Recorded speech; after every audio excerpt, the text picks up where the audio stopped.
Hello and welcome to NewSense. Yes, this is news and essence and a new sense, as I told you earlier.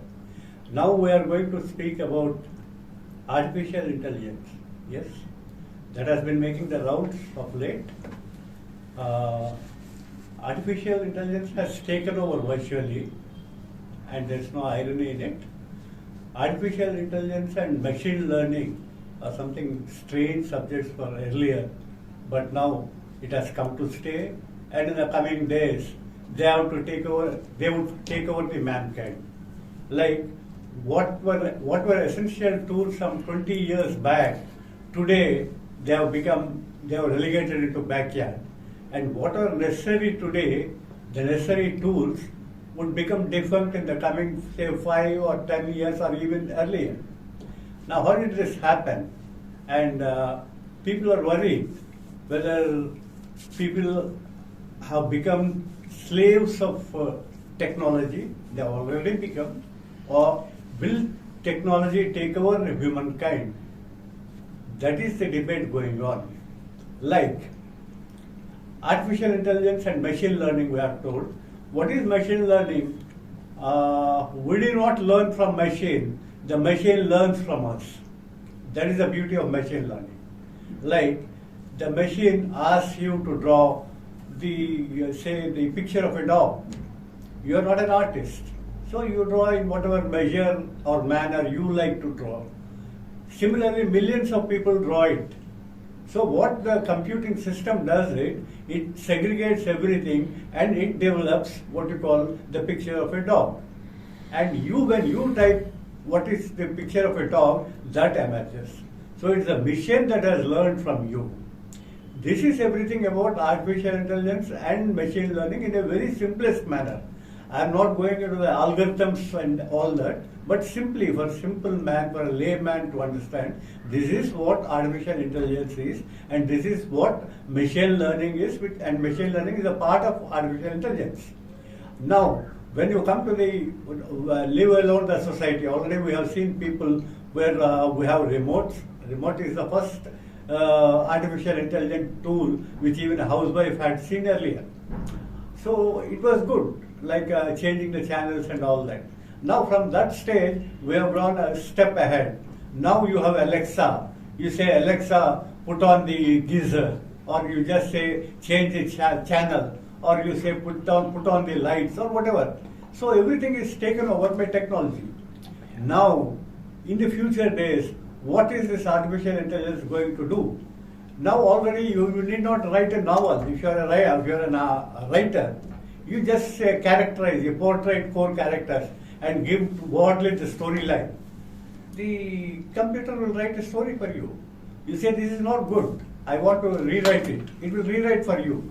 Now again you say that I didn't like this, I want this character to dominate or this character to be subdued. It does that. Whatever you say, it will do it. How can it do that? The machine is fed into it. You have fed everything into that. So this is as far as the writing part is concerned. Even pictures, animation and everything will be done by the computer or using this artificial intelligence. Now, people are fearing that will this technology interfere into the human lives? Of course, one thing, artificial intelligence, it's artificial as you said, it's made by man. Now, can it make a man? Man has made the technology, can technology make a man? That is the debate.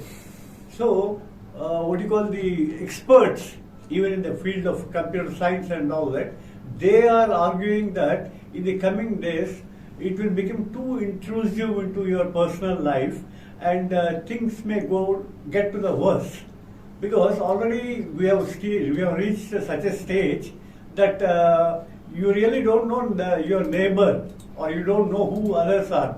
Everything is on the fingertips or the phone or whatever, using this information technology and the data, and you are going ahead. So, in my opinion, I am not an expert, I never studied a computer course, but I have seen the changing scenario. Right from, you see, I used to have a wristwatch, I used to have a calculator, I had to carry a telephone book, I used to carry a pen, I had to carry a book and all that. Today they have all become irrelevant because you have a system, a laptop, or what you call a cell phone or whatever. And in one piece, with one equipment, you have the time, you can see the time, you can write the notes, you can, what you call, see the time, make notes, and everything is there. So this is as of today, and in the coming days what will happen, the only deficit is, or only the drawback in this system is, can it play the emotional role? That is the debate. Because humans are prone to have emotions. But a machine cannot have the emotion. I'll tell you a small example, very small example. Those who can play chess, or why chess, any other game. Because I know something about chess, I'll tell you about chess. Chess is a simple game which is played between two persons.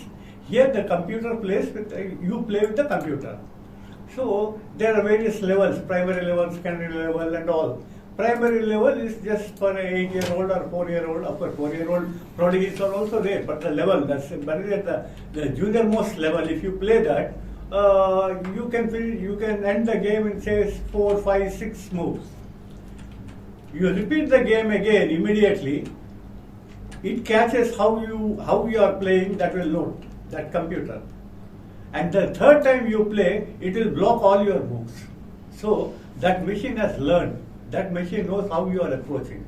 In the Google, if you type, say, good morning friends, suppose you type it the second day also in the WhatsApp, what happens is that good morning friends, all the three come in the bars.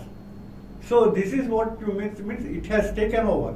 And you have, of course, we don't have TikTok now, but when you are making a TikTok video, what happens is, the imp, what I can call, the imp will read your face readings. Means it knows when you are angry, when you are happy, or what your emotions are, or how you deal with that. Everything that can know that. Even maybe your spouse do not know about it. Sometimes it happens like that. Now, what I mean to say is, this artificial intelligence is necessary to a certain extent. Suppose it's employed even in military and strategic areas. I think recently there's a book written by, I think, Ashwin Sanghi or someone. There, the enemy, they deploy humanoids. Humanoids are like human soldiers, but they're not actually human beings. They're controlled by a control room somewhere else. And they have a strength of 1,000 people. So maybe that also can come. And wars will be fought from the control room, and maybe the weaponry and warfare, that may also change. We don't know. But anyway, is it good for humankind, or mankind? That is the debate going on. And I think there is a rethink which we should do, and we should go back to basics at least once a day, or at least 1 hour in a week. We should go to basics and reduce the dependency on technology, though we can make the best use of it in the necessary fields like medicine, or to a certain extent education and all that. Thank you, and if you have any suggestions, you can make it in the comment box. I'll reply or try to make another video on this. Thank you very much. This is Subrahmanyam.